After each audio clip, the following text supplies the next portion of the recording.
सबसे पहले तो जो रात भी बड़े ज़बरदस्त किस्म के हमले हुए हैं और बहुत नुकसान भी हमने देखा है वो हुआ, लेकिन पहली बार बाकी जो अरब कंट्रीज़ के साथ वो सीरिया पे हमला, शाम पर हमला हुआ।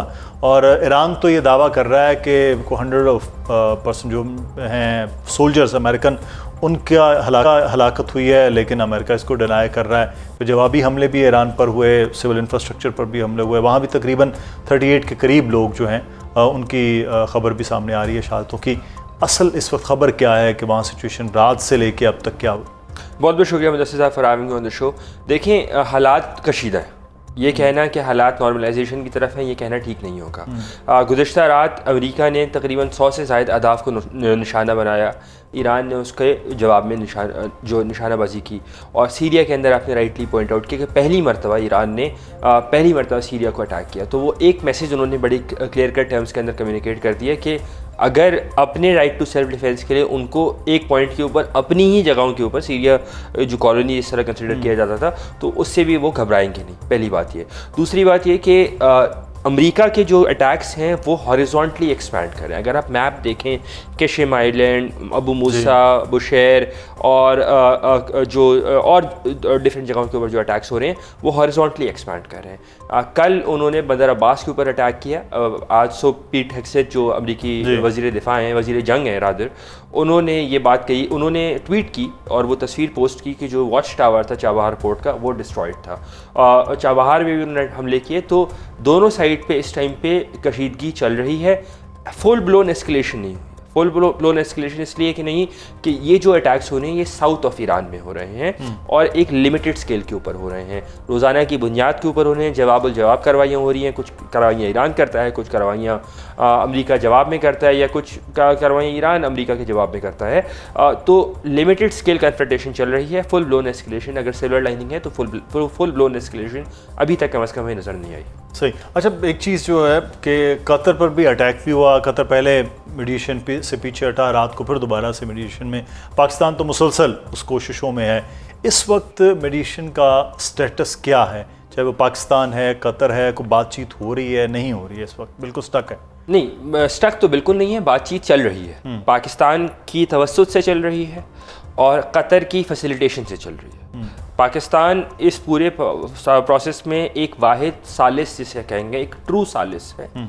और आज भी पाकिस्तान की फील्ड मार्शल सैयद आसिम मुनीर, पाकिस्तान की आला सतही मिलिट्री क़यादत और जो हुकूमती क़यादत है वो इस पूरे प्रोसेस में इन्वॉल्व है। यहाँ तक कि जो मुलाकातें चल रही हैं जिसमें हम अमूमन देखते हैं कि एक से दूसरे मुल्क का नाम आता है और पाकिस्तान का नाम नहीं आता, वो बाय डिज़ाइन पाकिस्तान का नाम नहीं आता। अच्छा। पाकिस्तानी क़यादत, सीनियर क़यादत उन मुलाकातों के अंदर भी मौजूद होती है।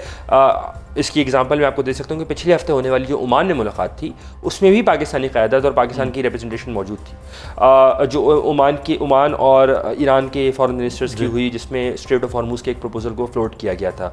इस वक्त भी मैसेजेस एक्सचेंज चल रहा है।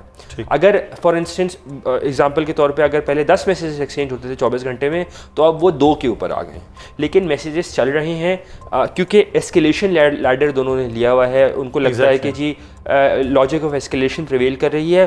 पाकिस्तान का ये कहना है कि जी जब आप थक जाएं लड़ाई से और बात करने का जब आपका दिल करेगा तो इस्लामाबाद MOU जो है वो उसकी बेस होगा और उसको गाइडिंग, उसकी इम्प्लीमेंटेशन या गाइडिंग प्रिंसिपल वो पाकिस्तान कतर का बर्गन स्टॉक वाला जॉइंट स्टेटमेंट होगा। और उसी के पर्सपेक्टिव में मामला स्लोली ही सही, बहुत स्लोली लेकिन आगे चल रहा है। लेकिन डी एस्केलेशन हो तो फिर मामला आगे बढ़े। लेकिन सागडार की जो चाइनी है फॉरेन मिनिस्टर, उनके साथ मुलाकात हुई, तो क्या बातचीत उनकी आपस में हुई है? तो इसी हवाले से मीडिएशन में क्या उसमें अपडेट? देखिए, पाकिस्तान और चीन का जानिब से एक 5 पॉइंटर प्लान ऑलरेडी दिया गया था और वो 5 पॉइंटर प्लान 30 अप्रैल को दिया गया था। अगर आपको याद हो तो वो 30 मार्च को इनफैक्ट दिया गया था। तो उस कॉन्टेक्स्ट के अंदर ये मीटिंग बड़ी इंपॉर्टेंट थी।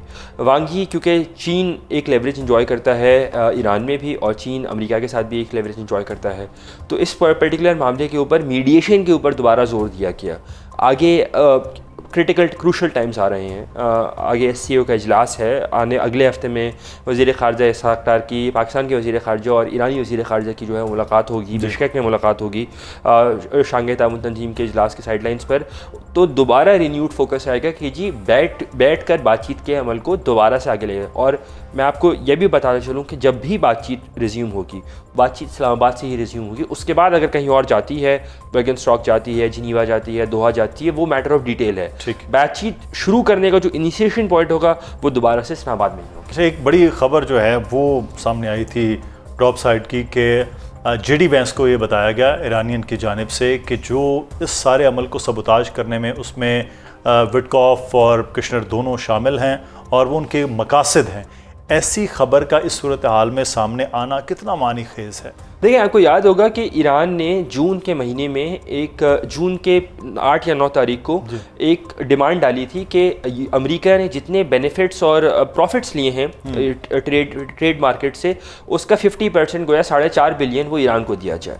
और ये इसलिए डिमांड आई थी कि ईरान का ये मानना है कि विटकॉफ और कुशनर, क्योंकि by virtue of their access to Witkoff और जैरेड कुशनर, वो इनसाइडर ट्रेडिंग में इन्वॉल्व हैं, जिसके ज़रिए मार्केट में सट्टा होता है, उससे पैसे बनते हैं और इसलिए उसका 50% ईरान को जाना चाहिए। तो ये एक बड़ा सीरियस इशू था और इसको रेस किया गया, टाइम एंड अगेन इसको रेस किया गया, लेकिन उसका सिग्निफिकेंट इम्पैक्ट ऑन नेगोशिएशन, जो बड़ा मसला है इन दोनों की प्रेजेंस से, जो अब तक हमें समझ में आया है कि ईरान कहता है कि मीडिया लीक्स जो हो रही हैं उसको रोका जाए। और मीडिया लीक्स खासतौर पे जो इजरायली मीडिया लीक्स के जरिए या एक्सियोस के ऊपर कभी लीक हो जाती है, ज़्यादातर इजरायली में, वो कहते हैं कि इस प्रोसेस को सबटाच करता है। क्योंकि at the end of the day, अभी जब मैं ईरान में मौजूद थे, हम एशिया वन के लिए रिपोर्ट भी कर रहे थे, वहाँ से ईरानी आवाम में ये गुस्सा पाया जाता है, यहाँ तक कि हाथ मिलाने पर भी गुस्सा पाया जाता है अमरीकियों से, कि उनको ये लगता है कि वो ये सतह, किसी सतह पर वो ये जंग जीत रहे थे।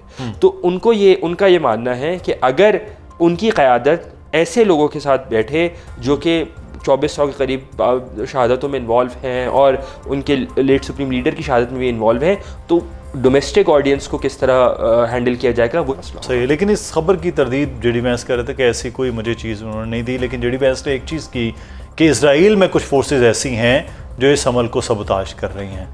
तो मेरे ख्याल से बात इसराइल वाली बात तो बहुत दुरुस्त है, बिल्कुल दुरुस्त है, क्योंकि जितना इनस्टेबल इसराइल चाहता है इस पूरी नेगोशिएशंस को लेके, और बीच में खबर आई कि नेतन्याहू दोबारा वाशिंगटन जा रहे हैं, और जिस तरह से कैलकुलेटेड लीक्स आई हैं उसका एक ही ऑब्जेक्टिव है, और वही बात है कि भले स्टेट ऑफ इमरजेंसी वहाँ से लिफ्ट कर दी गई होगी टेल अवीव में, लेकिन उसके बावजूद भी नेतन्याहू गवर्नमेंट को या नेतन्याहू को एक जंग चाहिए, एक कॉन्फ्लिक्ट चाहिए अपने आप को सस्टेन करने के लिए। अगर कॉन्फ्लिक्ट नहीं होगा तो फिर उनका तख्ता उलट सकता है, क्योंकि उनके अगेंस्ट जो इन्वेस्टिगेशन है, करप्शन इन्वेस्टिगेशन, वो खुलेंगी। 7 अक्टूबर के जो इवेंट्स हुए थे वो खुलेंगे, और उसके बाद उनके लिए सर्वाइव करना बिल्कुल ही मुश्किल हो जाएगा। बहुत शुक्रिया अनस साहब हमारे साथ मौजूद थे। और पाकिस्तान की तो कोशिश नाज़रीन यही है, हमें अमन और ख़ास तौर पर इस खत्ते के अमन के लिए अपनी कोशिशें जारी रखे हुए, लेकिन इस वक्त जो जंग की सिचुएशन है वो ज़्यादा बढ़ती